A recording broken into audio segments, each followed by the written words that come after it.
honestly, personally prefer if we don't constantly go back and start to re-legislate issues that have occurred months and months ago. Dr. Tedros, the Chinese government yesterday issued a white paper on fighting COVID-19, detailing all its efforts, fighting the coronavirus. I'm wondering if WHO has any comment on this.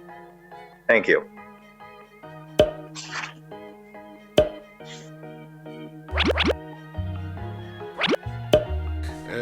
I think at this point,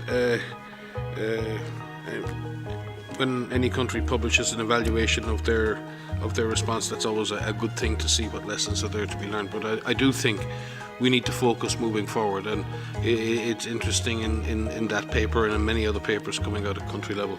We need to focus now on what we're doing today to prevent second peaks. We need to focus now on how we're going to prepare for later in the year. We need to focus now on supporting those countries around the world who are right in the middle of very severe epidemics that are getting worse.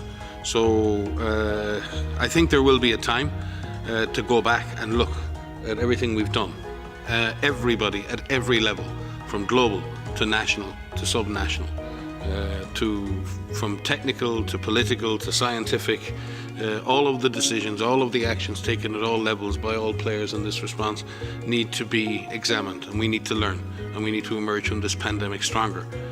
But right now, we need to focus the narrative, and we need to focus the discussion on what we're doing now. What are we learning moving forward? And clearly there are many positive lessons to be learned from the experience of many countries, and that's what we are focusing on right now.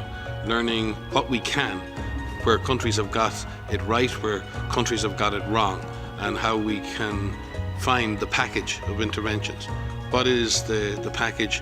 And Maria spent a few minutes earlier laying out what those activities are, and that's what we need to focus on. Does every country on this planet have the capacity to implement those core functions in terms of community education, in terms of surveillance, in terms of the healthcare system? Do we have that capacity to sustain a response against this disease until we have an effective vaccine, or even beyond? And I think that's where we would like to focus. We will read the documents from China, as we do from all countries, with interest to learn lessons. But I would honestly, personally prefer if we don't constantly go back and start to re-legislate issues that have occurred months and months ago, and prevent us from moving forward to do the most important work we have to do.